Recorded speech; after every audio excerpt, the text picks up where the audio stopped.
الشان واقعہ پیش آیا، اور یہ اس وقت واقعہ پیش آیا جب اللہ کے رسول صلی اللہ علیہ وسلم صحابہ کرام کے ساتھ ہجرت کر کے مدینہ شریف تشریف لے گئے، اور سن 2 ہجری میں یعنی ہجرت کرنے کے 2 سال بعد سن 2 ہجری میں اللہ کے رسول صلی اللہ علیہ وسلم نے خدا کی بارگاہ میں دعا کی کہ مولا جو مہاجرین جو ہم مکہ شریف سے ہجرت کر کے آئے ہیں، انہوں نے اپنے دولت کو چھوڑ کر آیا، اپنے مال کو، اپنے گھر بار کو، سب کچھ چھوڑ کر آیا، مولا انہیں دولت دے، انہیں عزت دے، انہیں لباس دے۔ اس طریقے کی دعا اللہ کے رسول صلی اللہ علیہ وسلم نے فرمائی۔ اللہ کے رسول صلی اللہ علیہ وسلم کو ندائی اللہ تعالیٰ کی طرف سے یہ آواز دی گئی، بتایا گیا کہ اے یا رسول اللہ، ابو سفیان جو مکہ کا رہنے والا اور مکہ میں جو مسلمان ہے یا جو زیادہ انہیں پریشان کیا جاتا ہے، وہ ابو سفیان تجارت کے غرض سے اسی راستے سے گزرنے والا ہے، ان کے راستے کو روکا جائے۔ اللہ کے رسول صلی اللہ علیہ وسلم نے صحابہ کرام کو حکم دیا، صحابہ کرام نکلے، لیکن ابو سفیان کو معلوم ہوا تو اس نے راستہ بدل لیا اور مکہ شریف کو صحیح سلامت پہنچ گیا۔ لیکن مکہ شریف پہنچنے سے پہلے ابو سفیان نے یہ کہہ دیا تھا، وہاں مکہ خبر دیتی تھی کہ مدینے کے لوگ ہم پر حملہ آور ہونے والے ہیں، لہٰذا تم لوگ تیار ہو جاؤ۔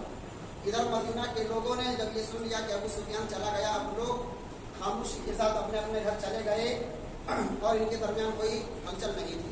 ادھر مکہ کے اندر ابو سفیان کے کہنے پر ابو جہل نے قسم کھائی کہ میں ضرور مکہ جاؤں گا اور مسلمانوں پر حملہ کروں گا، اور اس طریقے سے بڑی تعداد کے ساتھ، ہزاروں کی تعداد کے ساتھ، لاہور لشکر کے ساتھ اور اس طریقے سے ہتھیار کے ساتھ وہ ابو جہل، ابو سفیان، اس طریقے کے مکہ کے لوگ آئے تاکہ مدینہ کے لوگوں پر مسلمانوں پر حملہ کیا جائے۔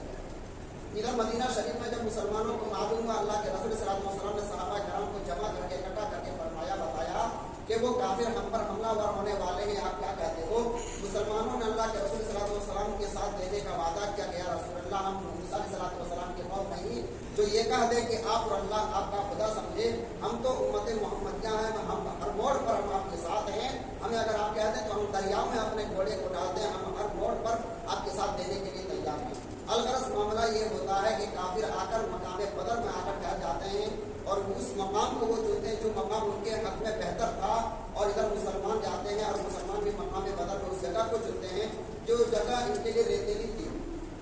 معاملہ یہ ہوتا ہے کہ ان کے درمیان ایک گھمسان کی لڑائی ہوتی ہے، مسلمانوں کی تعداد صرف 313 ہوتی ہے اور کافروں کی تعداد ہزاروں کی تعداد میں ہوتی ہے، ان کے پاس ہتھیار زیادہ ہوتے ہیں۔ اللہ کے رسول صلی اللہ علیہ وسلم نے پہلے ہی پیشن گوئی کر دی تھی کہ ہمیں اس جنگ میں اللہ تعالیٰ ہمیں کامیابی عطا فرمائے گا، اور اسی پیشن گوئی کو جو ابھی تک نہیں ہوا، اسی کو علم غیب کہا جاتا ہے۔ یہ الگ بات ہے کہ لوگ اس پر اعتراض کرتے ہیں، ہمارا تو یہ حق ہے، ہمارا یہ عقیدہ ہے کہ اللہ تعالیٰ کے عطا کرنے سے جو نبی کو علم ہوتا ہے اسی علم کو علم غیب کہا جاتا ہے۔ الغرض اللہ کے رسول صلی اللہ علیہ وسلم نے پہلے پیشن گوئی کر دی تھی، حتیٰ یہ بتا دیا تھا کہ ابو جہل یہاں کاٹا جائے گا، اور اس طریقے سے ایک ایک چیز کی پیشن گوئی کر دی تھی اور نشاندہی فرما دی گئی تھی۔ اللہ کے رسول صلی اللہ علیہ وسلم کے بتانے کے مطابق وہ 313 ہزاروں پر قائم ہوئے، ان پر حاوی ہوئے، اور 313 نے ہزاروں پر غلبہ حاصل کیا اور مقام بدر میں مسلمانوں کو کامیابی ملی۔ وہ کافر کہتے ہیں کہ ہمیں ایسا محسوس ہوتا تھا کہ ہزاروں کی تعداد میں لوگ سفید لباس پہن کر ہم پر حملہ آور ہو رہے تھے اور وہ کافر بھاگ رہے تھے۔ مسلمان یہ کہتے تھے کہ ہم کسی کے پیچھے تلوار لے کر دوڑتے، لیکن ہم کیا دیکھتے کہ ہماری تلوار وہاں تک نہیں پہنچتی، اس سے پہلے کافر کا اثر کم ہو جایا۔ تو خدا کی یہ مدد تھی جو اللہ کے رسول صلی اللہ علیہ وسلم کو صحابہ کرام کو عطا کی گئی۔ 313 جو ان کی تعداد میں کئی گنا زیادہ تھے، باوجود اس کے اللہ تبارک و تعالیٰ نے 17 رمضان مبارک کو مسلمانوں کو کامیابی عطا فرمائی، جو